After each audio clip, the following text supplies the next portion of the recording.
Hello, everybody. Bruce from Oregon here, host of today's Bruce from Oregon show. This is episode 0, and hopefully it will be the first and last episode in this series. Today, I'm going to be answering an important question. Are we in a cult? I'll try to answer this question to the best of my ability. It might get rough, so hang in there. But first, who am I? Well, I'm just a human, possibly a human-shaped moose, living out here in Oregon. I'm originally from Madison, Wisconsin. I work in the tech industry in what we call the Silicon Forest of the Pacific Northwest. I enjoy taking care of my dogs, cats, and chickens. I enjoy yard work, making music, playing video games, and visiting the Oregon coast. My commentary today covers my own views and opinions, and only my own views and opinions. With that said, let's get into it. I've been a moderator for my friend, stand-up comedian, and YouTube juggernaut Dave Neal for a while now. He's been covering the Clayton Echard family court case, FC 2023-052114, on his YouTube channel and his Rush Hour Entertainment News podcast. This case involves a former lead of the ABC TV show The Bachelor, Clayton Echard. The case was filed against Clayton Echard by a podcaster, entrepreneur, and TEDx speaker named Laura Owens. As the court case progressed, Laura Owens made the case public by going to The Sun, an online tabloid newspaper. Dave Neal picked up on the case and has covered it since September 2023. His coverage includes detailed analysis of court documents, court hearing videos, and other evidence. Additional YouTube channels have picked up the story along the way, including analysts from the legal community, journalists, enthusiasts, and other investigators. The case has been covered by various subreddits, Discord servers, wiki pages, web pages, YouTube channels, news outlets, and online social media communities and resources. I'm not going to get into all the details of the case, because if I did, we would be here for the next 24 hours or more reviewing everything. Instead, I want to focus on a single specific aspect of this case. Laura Owens has written a number of blog posts on a platform called Medium.com. Her lawyer, David S. Gingras, Esquire, has written a number of blog posts on his own website platform. He has also posted and commented on Twitter, which is now called X. I will continue calling it Twitter. In the Medium.com blog post by Laura Owens, she has referred to people following the court case online as a cult. The word cult appears at least 10 times in her blog posts so far. In the blog post by Laura's attorney, David S. Gingras, Esquire, he has referred to people following the court case online as a cult as well. The word cult appears at least 13 times in his blog posts so far. I did not count how many times he has used the term cult on Twitter, but I did confirm he has used the term in replies discussing this case. So my question today is, are the people following the court case who've watched YouTube videos, read discussions online in places like Reddit, or reviewed publicly available court documents, cult members? I'm going to bury the lead right now and say no. The answer is no. Let's review why. Let's start out with the description of a cult from Wikipedia. Quote, "A cult is a group which is typically led by a charismatic and self-appointed leader who tightly controls its members, requiring unwavering devotion to a set of beliefs and practices which are also considered deviant, e.g., outside the norms of society." Unquote. Let's break this definition down, piece by piece. First of all, a cult is a group or an organization. Arbitrary people going online and following a court case are not an organization. Some people follow this case by reading public court documents. Some people use Twitter. Some people use Discord. Some people use Reddit. Some people use YouTube. Others use a combination of these various social media platforms. There is no formal organization for the people following this case. Arbitrary people on the internet are free to follow the case if they want to or not. Just like arbitrary people on the internet are free to follow the Karen Reed court case that is going on right now, or any other story that draws public interest for whatever reason. Next, a cult has a self-appointed leader who tightly controls its members. Clayton Echard has been on several YouTube podcast interviews and has made several Instagram posts related to this case. He does not control anyone following this case. Everyone following this case is free to review the details and decide if they have an opinion about it or not, and decide if they want to continue keeping up with the case developments over time or not.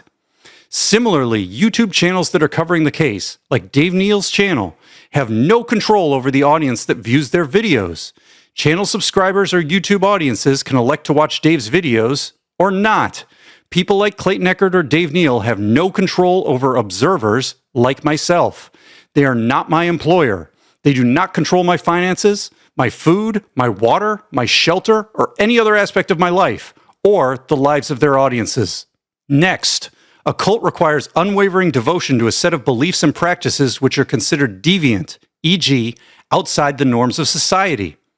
The arbitrary people that are following the Clayton Echard court case are not, at least as a group, doing anything deviant. In fact, court cases in the United States are generally open to the public because of the principle of open justice. Transparency in the United States court system ensures that the public can observe the system to develop and maintain trust in their justice system. This is a norm of society in the United States. It is not outside the norms of society. In any social media community like Reddit, Discord, YouTube, or Twitter, there are no requirements for anyone to be on Clayton Echard's side for his court case. If arbitrary people want to create subreddits or Discord servers or YouTube channels where they champion Laura Owen's arguments and positions during the court case, they are completely free to do so. For example, if we look at the Karen Reed court case that I mentioned earlier, we can easily find different Reddit posts and different Twitter accounts that support both the prosecution's arguments and the defense's arguments using a simple Google search. There is no such thing as forced devotion to Clayton Echard, Dave Neal, or anyone else on the open internet. Next, let's look at a more detailed model for classifying and understanding cults. Stephen Hassan, PhD, is a licensed mental health professional, and with his Freedom of Mind Resource Center, they have developed the BITE model of authoritarian control. The BITE model describes cults' specific methods to recruit and maintain control over people. The BITE model consists of 4 attributes that we can use to assess an organization to help determine if we can reasonably classify it as a cult or not. Let's go over the 4 attributes of the BITE model one by one. First, we have the behavior category. Examples of behavior control include control over where people live, who they associate with, what people wear, what people eat or drink, or requiring permission for major life decisions. Rigid rules and regulations, separation from families, or severe punishments for disobedience. It is clear and obvious that arbitrary individuals participating in free discussions on YouTube, Discord, Twitter, or Reddit are not having their behaviors controlled in any of these ways. Second, we have the information category. Examples of information control include the deliberate withholding of information or allowing only leadership to decide who needs to know what or when. In the Clayton Echard court case, all of the court documents from the court docket are available online. Anyone and everyone is free to review the court documents in the case and come to their own conclusions. Both Clayton Echard and Laura Owens have made pretrial statements that are available to the public. The court hearings and trial related to their case have been made available for the public to view on YouTube without commentary, so that individuals can come to their own conclusions and then express their own opinions about all of the information that is available. Third, we have the thought control category. Examples of thought control include changing people's names or identities, using loaded language and cliches, reducing complexities to platitudes and buzzwords, using hypnotic techniques, rejecting critical thinking, or labeling alternative belief systems as illegitimate. The amazing thing about social media platforms on the internet is that they are set up to resist the examples of thought control given by the BITE model. Arbitrary people discussing the Clayton Echard legal case on Reddit, Discord, or Twitter can use their own names, or they can remain anonymous. They can discuss topics to any level of depth or breadth that is required with no platitudes or buzzwords needed. Critical thinking and logic can be rewarded, while unconvincing arguments can be called out. The diverse expertise, experience, and opinions of a wide range of participants is a fundamental strength in online social media platforms.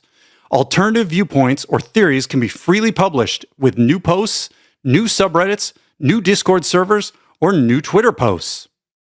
The fourth and final category of the BITE model is emotional control. Examples of emotional control include promoting feelings of guilt or unworthiness, making people feel like problems are always their own fault and never the leader or the group's fault, instilling fear, indoctrinating fears about leaving the group, or questioning the leader's authority. Arbitrary people freely following a court case online cannot be controlled to the point where they are emotionally manipulated to feel guilt or unworthiness. Assessing the evidence in a court case does not lead individuals to feel like problems are their own fault versus the fault of some specific organization or leader. In fact, for the arbitrary people on the internet following this court case, there is no leader. There is no organization or reporting structure. Therefore, there is no way to instill fear in people about leaving a group or questioning any leader's authority. People following the Clayton Echard court case have read court documents, Reddit posts, tweets, or Discord discussions freely at their own pace. Some people follow all of the details closely, while others wait for major developments, highlights, or final updates. There is no requirement for anyone following the case to continue following it if they find it uninteresting or emotionally difficult. People can leave social media platforms, channels, or subreddits at will. Therefore, there is no emotional control of the audience following this case. All right, so far we've gone through the definition of a cult, and we've gone through the BITE model for understanding cults in even more detail.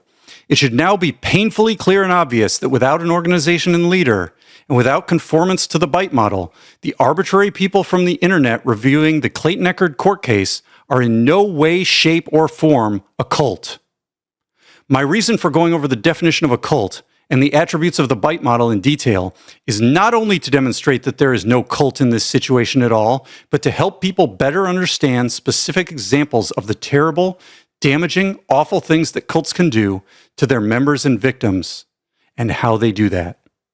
Examples of cults that have perpetuated real and serious harm on themselves or others include Heaven's Gate, NXIVM, the Charles Manson family, David Koresh's Branch Davidians, Jim Jones and Jonestown, and many, many more.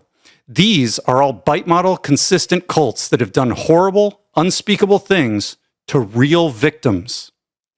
My point here isn't just to illustrate the complete and utter failure of Laura Owens and her lawyer, David S. Gingras, Esquire, to understand that the arbitrary members of the public on the internet who have the legal right to watch a public court case play out are in no way, shape, or form a cult. My point here is also to clearly illustrate the specific use of linguistic microaggressive language by Laura Owens and David S. Gingras, Esquire. They are using the term cult as a pejorative. This is a manifestation of bullying that attempts to marginalize anyone who disagrees with their position and opinions. This is a subtle or not so subtle manifestation of intolerance, signifying their own specific concept of us versus them. They do not, for example, ever attempt to imply, quote, "These commenters online may be in a cult. We need to help them before their cult causes them grave and serious harm," unquote. Instead, what they attempt to imply is, quote, "These commenters online are in a cult. Therefore, their positions and opinions relative to our court case must be biased and wrong," unquote. They use the loaded language of the term cult to arbitrarily dismiss any and all quantitative, qualitative, or logical arguments that anyone presents them with which does not already agree with their own position or opinions relative to the court case. This pointed misuse of language, this linguistic microaggression, is a dishonest interchange of speech. In addition, this does a horrifying, insulting, and demeaning disservice to anyone and everyone who has ever lost someone they love to a cult, or to anyone who has ever personally been a survivor of a cult. The repeated and escalating use of the pejorative term cult by Laura Owens and her lawyer, David S. Gingras, Esquire, in their numerous blog postings is an affront to science, an affront to psychology, and an affront to the open justice system of the United States of America. Both of them should be ashamed of their behavior. Evidence matters, facts matter, and language matters. Victims and survivors of cults deserve better. They deserve better. Thank you for your time.